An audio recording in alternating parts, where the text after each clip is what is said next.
You can have all the mental health tools in the world, but if the workload's out of control, then there's going to be some problems. So it is no surprise that so many people are feeling very burnt out in today's modern world. That to-do list just keeps getting longer and longer and longer. We're not actually taking things away from people. We're giving people more things. To get anything done, you need to have it ticked off by 50 different people. The ease of actually doing business has got a little bit more challenging, and therefore that's just adding on to this workload. If we're not making sure that emails are turned off or the notifications aren't running, we never get that psychological detachment. It's just making sure that we have the discipline and accountability to be doing the things that are good for us. The 5 pillars of performance. Can you explain a little bit about that? Yeah, so the 5 pillars of performance, and maybe I'll explore what we call the big 5 when it comes to mental health. So the 5 pillars of performance is based around the big 5, which is what are these different things that contribute to people, on the most part, having really healthy mental health, or being able to recover from burnout, or take care of themselves so that they can perform at their best. And so, they are very simple. Everyone's heard of them, but I don't think people put enough emphasis on making sure they take care of these things right now so that they feel good and they perform well as well. So running through them, and you'll know them all. They're nice and simple, but it's, simple is not easy. Simple's often hard because it's about taking care of these. So we've got exercise. Everyone knows they need to do movement. They need to exercise, take care of themselves. We've got sleep. Sleep is, our best performance enhancer known to man, and yet most of us don't prioritize sleep enough. So how do you take care of your sleep? Have an amazing sleep routine so that you are feeling your best, that you're making good food choices, all of those different things that go into sleep. What else have we got? We've got mindfulness and stress. I don't think people understand the impact that stress has on their mental health, and just feeling good, feeling happy, feeling healthy. Stress, and again, they sort of pair up stress and mindfulness. How are you taking care of being mindful or managing your stress in a positive way? And there's a million different things you can do to help manage your stress. But do you have stress management techniques in place, or are you reducing the stress in your life to make sure that you're taking care of that? Now, that is 3, and I'm looking for 2 more, Steve. So what are the other 2 that I should be talking about? Relationships, is it? Relationships, great one. So very important. So relationships or connection is huge, right? We were speaking about earlier how many people are feeling lonely at the moment. I know back in, I think it was the 2023 report, 1 in 3 people were feeling lonely, and you're telling me now that it's up to 50%. So it's changed that much in just a couple of years. I think that was just for men, though. No, that was society. That was from society. That was something that Tim Jack Adams shared at his book launch recently. He just launched his book Energized, and he's doing a lot of stuff in the battery, around the battery, our own personal battery, and around wellness and well-being. So that blew me away. That is just unbelievable that it's gone up so quickly, and the impact of that is when we're lonely.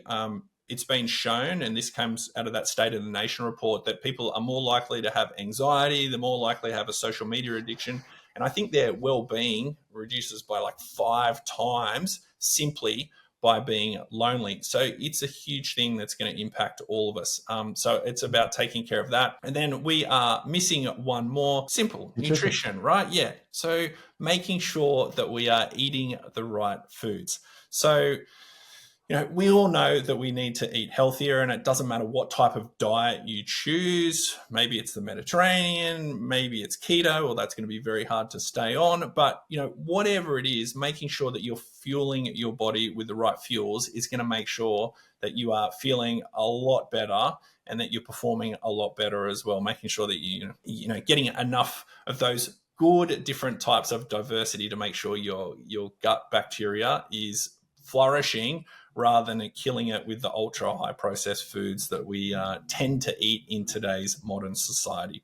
So that is the very, very quick elevator spiel of the big 5 and how that impacts mental health. So again, it's all stuff that we all know about, but it's just making sure that we have the discipline and accountability to be doing the things that are good for us. And obviously in life, we're talking about, loneliness. And one of the key things, or I suppose key areas that yourself and Chelsea and EQ Minds focus on is a lot of the corporate world. I know there's a lot of presentations to a lot of corporates, a lot of high performers, a lot of, people that are really pushing, right? And I read a statistic yesterday that 80% of Australia are feeling some level of burnout at the moment, right? That's just crazy. It's kind of wild, but yet not surprising. Burnout is just such it's a topic that we hear about all the time when we're asked about, can you come in and speak? Burnout is always, sort of one of the top three things that are coming up. So not surprising at all. I think a lot of that becomes because, if we can loop right back to the start of the conversation, is we are so constantly connected.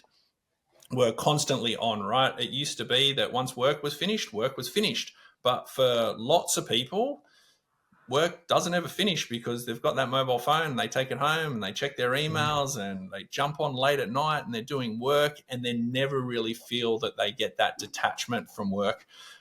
As part of my studies, we did some work on burnout, and one of the key things that people need to have in their life to make sure they don't have burnout or to recover from burnout is psychological detachment. So that just means that you have some time during your working week or the weekend where you're not thinking about work.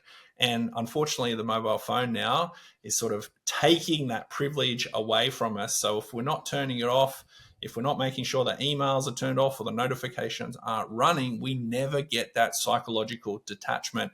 So it is no surprise that so many people are feeling very burnt out in today's modern world. Yeah. And what does science tell us about why this is happening? Why are leaders, why are business owners, why are people feeling depleted? It's a great question, and I'm sure a lot of people have some different ideas on this. I think it comes back to work intensification.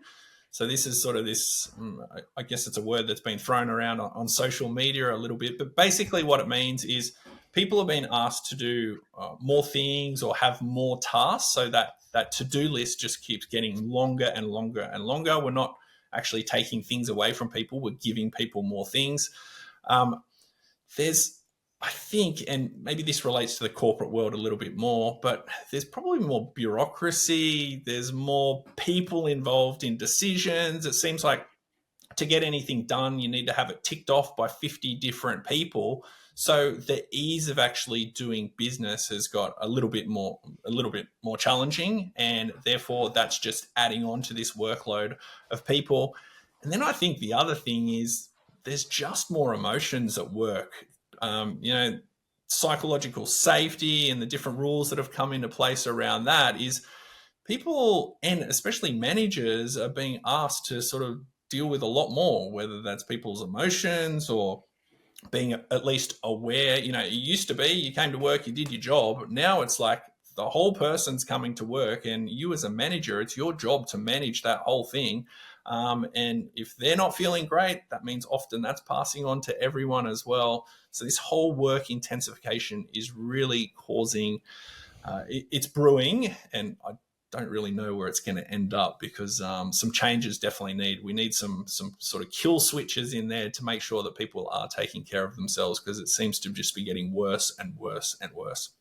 I was chatting to some of my colleagues that run mental health first aid sessions, as I do as well, and we were talking about how, some of them are saying they're going into organizations and, the leader will be like, oh, okay, if you can just train the team to, and we're going to improve culture and we're going to improve wellness and well-being, and the leader doesn't want to take part. And they're like, it's really, they kind of don't take on a lot of that work now, because they're like, if the leadership, it's kind of a top down and a bottom up, right? Sure. Like they've kind of got to meet in the middle, because if you don't have that support from the top, you can work with the team all you like to implement things, but then if there's this kind of, I suppose, counteraction or contradiction that's coming from the top, you're not going to be supported to actually be able to implement, actually make those things work. Oh, absolutely. It's got to come from both levels, right? And you sort of hit the nail on the head where if you've got a leader that still then is, throwing endless work at people and there's no task delineation through it, of course you can have all the mental health tools in the world, but if the workload's out of control, then the workload is still out of control. And if those expectations are unrealistic, there's going to be some problems. So yes, absolutely. But I also think on the other side of things as well is we need to find a little bit of a middle ground where it can't all fall on the manager to have to manage all of these different emotions and things. There's got to be, some level of, okay, that person, and it's very delicate. It's difficult, but it can't just all fall on the manager that they need to solve every single problem, because that's unfair too, right? They have a job requirement and a job set, plus their own jobs that they're doing as well. So, it does have to come from all different angles. It's very, very difficult. It's also that self accountability as well. We were having a conversation in a group a couple of weeks ago. We were talking about wellness and well-being in the workplace and in organizations, and where's the responsibility. And there is a responsibility from both, because, an organization can put in the best systems and the best support structures and really be there for their teams. But then if their team members are scrolling on Instagram Reels until 1:30 in the morning, and that's affecting their sleep, one of the pillars, right?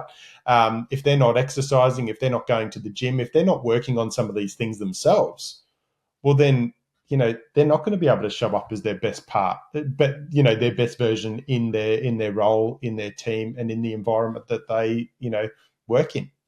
Yeah, absolutely. That's exactly right. And there has to be responsibility from both parties for sure, because, people and companies can put in the most amazing initiatives, but it's up to, at the end of the day, the person to actually take ownership of that and either use the initiatives or use the frameworks that exist for sure. It is so interesting.